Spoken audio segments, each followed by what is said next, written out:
Nestor, tara daw sa farm. Wala tayo. Ber, basta ang puno niya, 43. Okay. Oo, doon na lang yung tinure.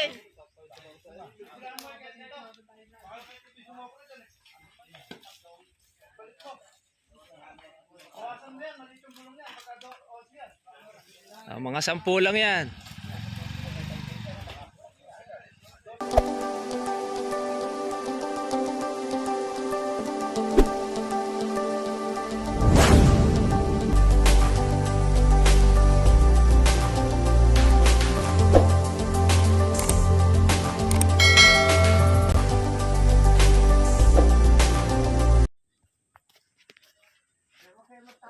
Tayo ko na. Ano camera. Eto mga ka-farmers. Pitas tayo ng ating kalamansi. Marami po itong ating pipitasin na ito.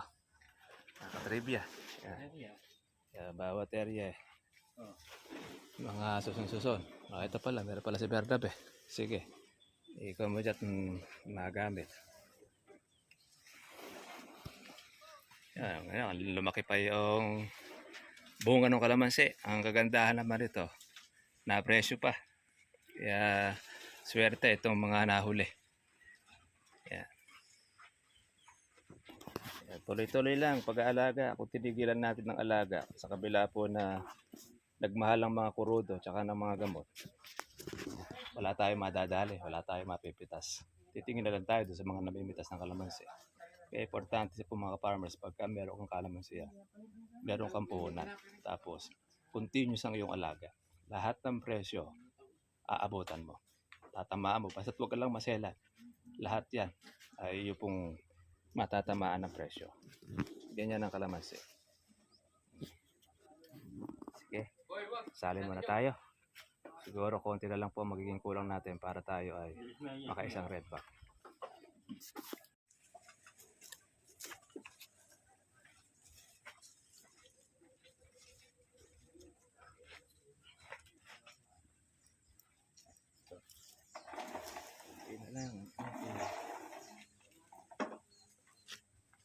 Ulam.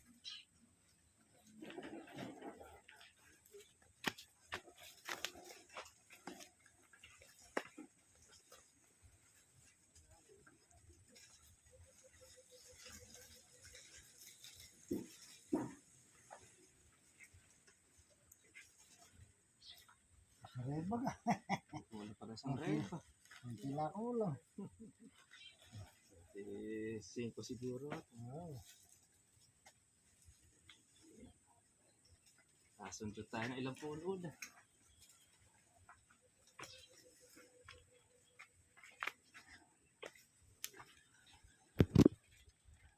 Ayan. Mga katribya. 25 pala laman nito. Ating kandongga. So, nasa 5 kilo na lang mahigit ang ating pipitasin. Nakasundot na tayo ng 200 upa. Saglit lang. Basta't makapalang bungay kakaroon ka ng pera. Ayan. Ayan mga ka-farmers. 5 kilo na lang po yung ating pipitasin. Para mapagbigyan naman po yung mga mamitas natin. Mga tiga 2.5 masilaw ay sila po ay makapitas. Para ito pong mga natirang mga alanganin. Talaga maganda po yung ibinunga. Plus yung pong mga gasaresa.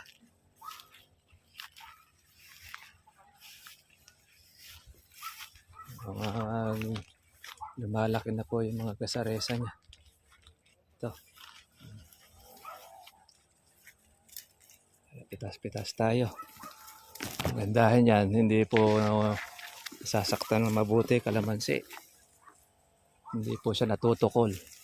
Yan ang mga Napakasarapang pitas yung ganyang size. Lalo na pagka bata ang kalamansi ninyo, para wag po mapuwersa. Ingat lang tayo dito yung mapipiklat. Sa ganyan kasing kalamansi, pag nagmamadali, napipiklat ang bunga. Yan, mga nakalaylay, marami pang mga maiiwan.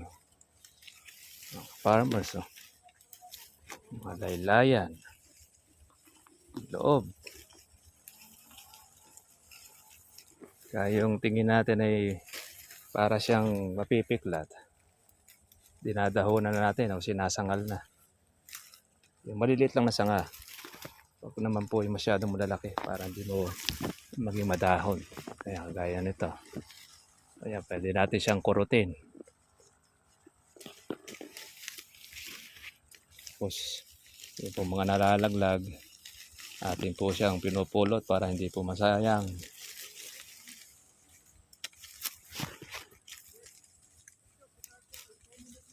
Yan yung mga nasa loob, nasa ilalim. Kaya marami pang matitire. Mga katribe. Ayan. Ito. Sarap pong pitasin pagka pumaraming bunga. Saglit lang. Kakapuno ka na.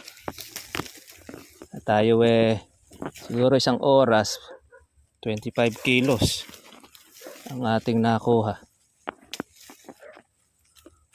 Kaya kung pupuspusin po talaga ang pitas, lalo na po yung mga malalakas, nakaka-6 hanggang 7 red bag ang maximum po ng mga mamimitas pagka makapal ang bunga, lalo na pagka mabilis. 2 kamay kasi pumuputpot. Iba po kasi ang pitas pagka gamit po yung ating kamay kumpara natin doon sa gunting tsaka doon sa kuko, kasi 2 po talaga gumagana. Ngayon ay isa lang ang gana natin dahil nagbibideo po yung ating isang kamay. Yan. Makita ninyo kung paano kami mag-harvest dito. Kahit wala pong gunting, makakapitas ka. Maiingatan para hindi po siya mapiklat. Pagka yung ganyang kumpulan, kinukurot na lang po natin. Yan. Nag-iiwan din po tayo ng ating kuko. Yung natural na kuko natin, hindi yung stainless na binibili. Kaya hindi pa rin po madahon ang ating kalamansi. May mga dahon man, konti na lang. Pagka talaga pong makunat. Makunat at ayaw sumunod kanyang bunga, ay atin siyang kinukurot. Shout out natin ang ating mga ka-farmers. Hindi tayo nakapag-vlog kahapon at inayos natin yung ating kuryente sa baryo. Tayo ay nag-apply ng kuryente sa ating bagong tinitirhan. Yan o. Mga laylayan. Kaya marami pang tayong babalikan sa susunod. Kaya ganyan ang bata. 2 taong kalamansi pa lang mahigit. At 4 na buwan. Kung magbunga, grabe. Yan ang XL size. Basta po pagka maganda ang alaga, maaga po ninyong pag-aanihan. Gaya nito. Ay talaga nakayok-ayok ang bunga, mga katrivia.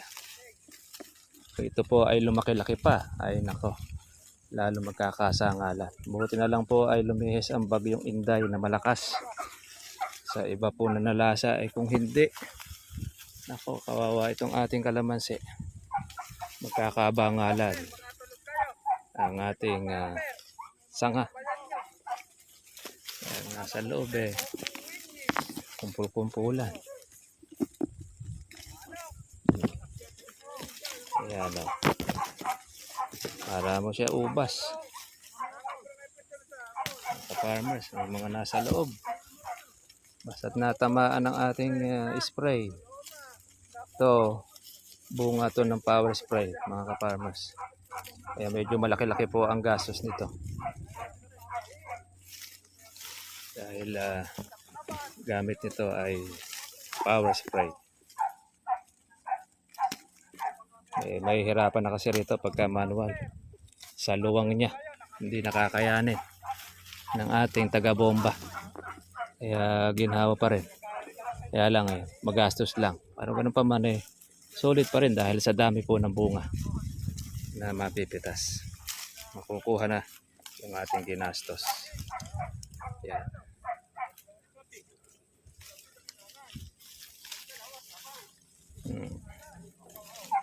Yan. Okay, pitasan na tayo para tayo mga farmers ay makarami.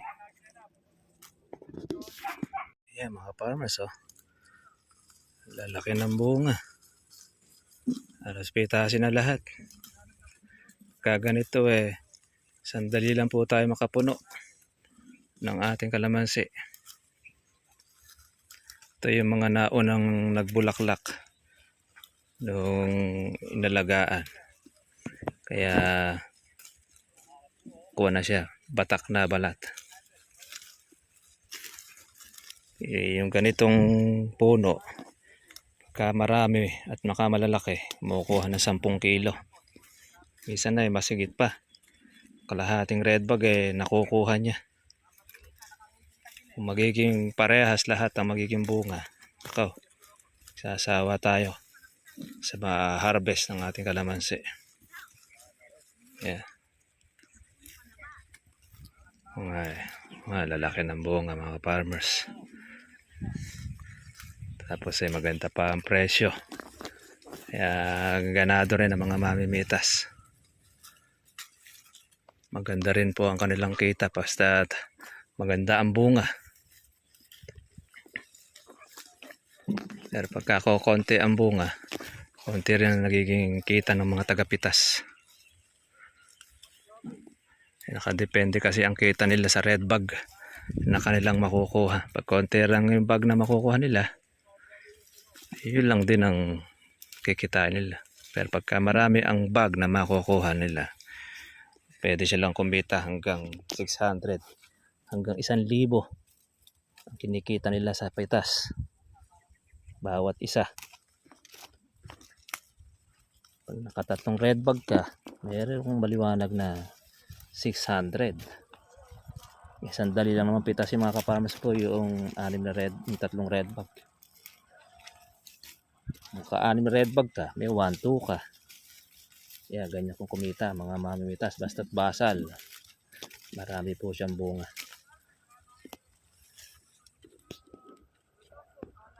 Sulit. Putit na nakisama po ang panahon. Yan. Pulkumpula, pagka ganyan po dinadahunan natin.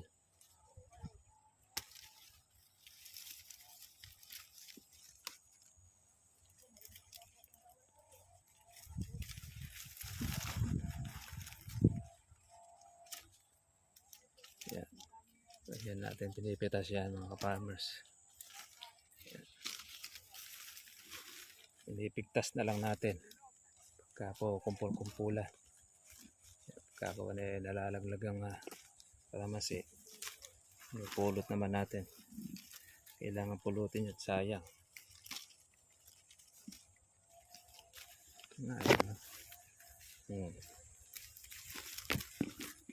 Kumpul.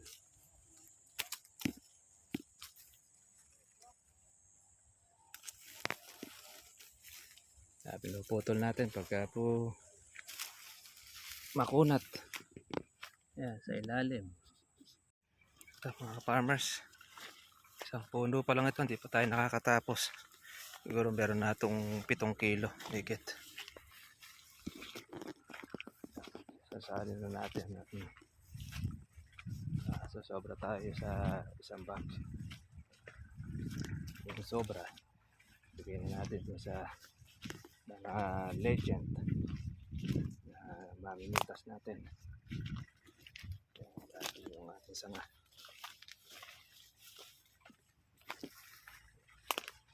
Aga pa po mga ka-farmers. Wala pang alas 11. Kaya medyo maaga po ang tapos natin. Nasa 40 bag ang target na pitasin po ngayong araw. Kahapon, naka 20 red bag ang napitas.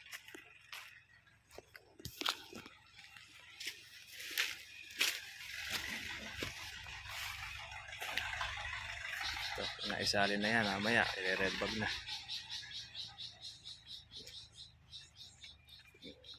Nakasalansan. Yan, ito. 20, sakto. Namumula. Namumulang red bag.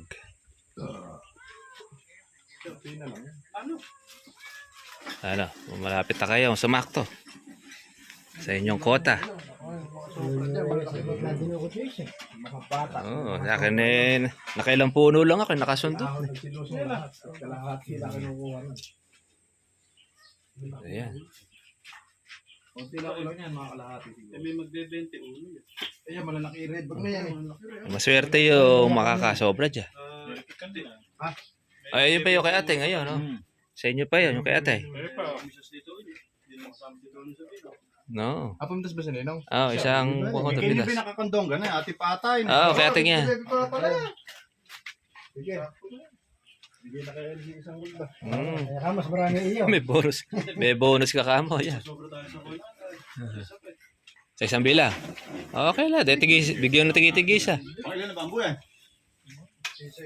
Ayan kamo, mas marami kami iyo. Ayan ka mo. Natupad ka mo yung pangarap mo. Isa, dakutan mo rin kulang. 17 niya. Natupad ang pangarap. Oo, 17 na yan.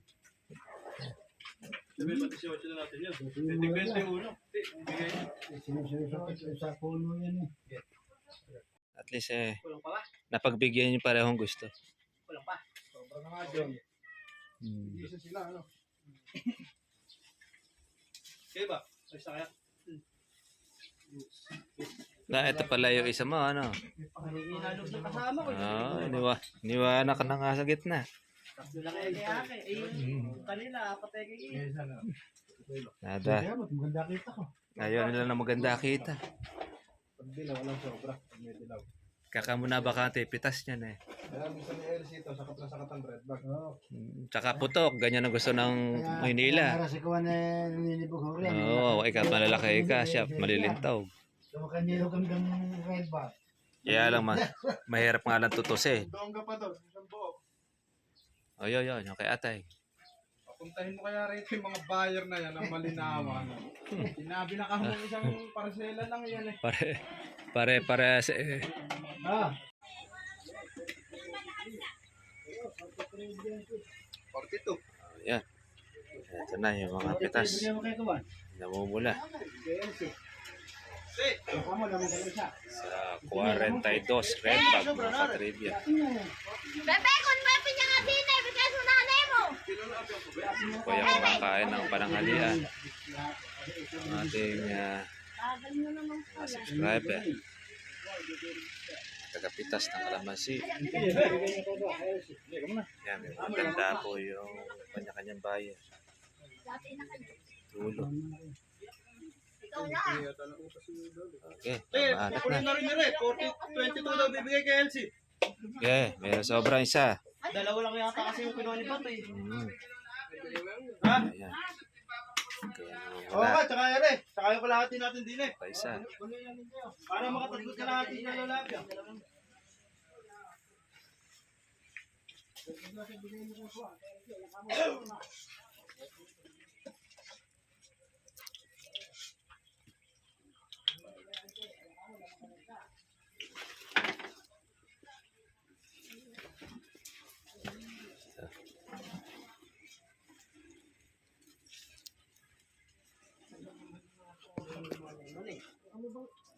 Okay, kain mo na. Aga-aga tayo ngayon.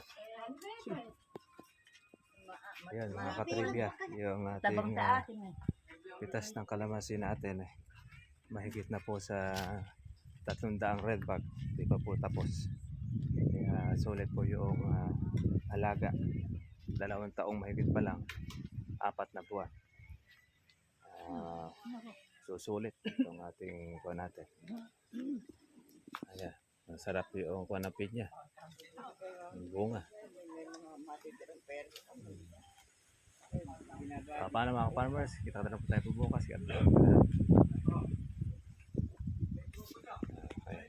Sarap pa yung pinya.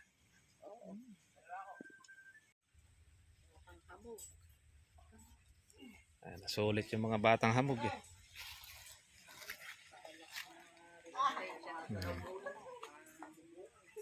Ayan, putok na putok ng redback.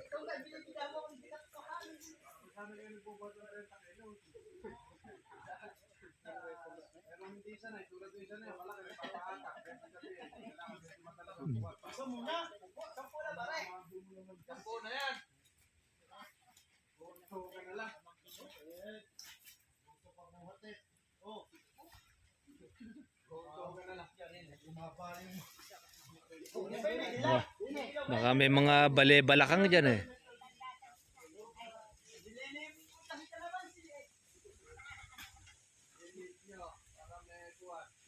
Baka mayroong mga bale-balakang dyan.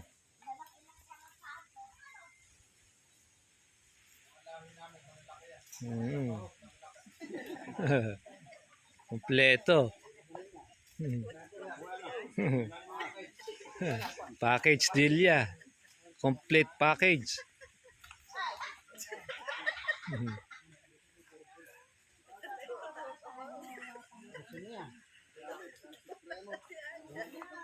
Ayan. Akutin na po ng tricycle yan. 43.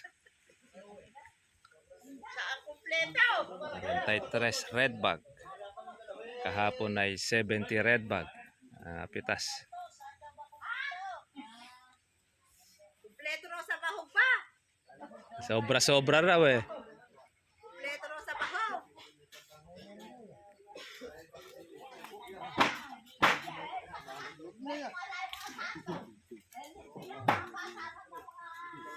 Oh, mga driver, abaratan nyo na. Oh, yung mga driver. Mga hinete. Abay, 43 lahat yan.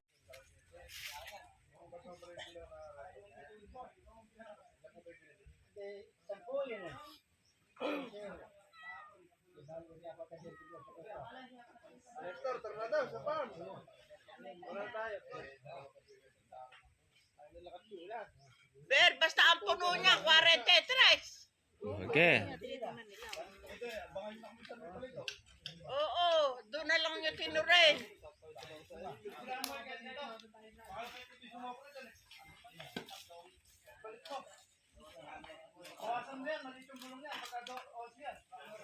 Mga 10 lang yan.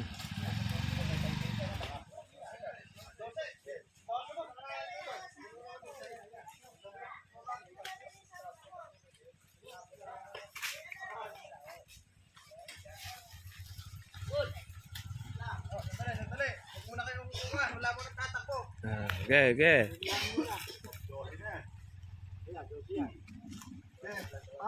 Okay. Yun yung tanda kasi. Oh, yeah, kompleto yung tanda. Ayan, lalaki na po. Farmers. Kaya pinag-aagawan po yung ating kalamansi. Ayan. 22 yung isa. Tapos yung isang dilaw, ilan ba lalo yung dilaw na dala nyo? 35. Marami pala. Sobra nga yun, alam ko. Hindi, ilan ba yun? Yan ba, puro dilaw ba yan? Oo, puro dilaw. Ilan yan? Ilan yung dilaw na yan? Parang nakita ko marami dilaw.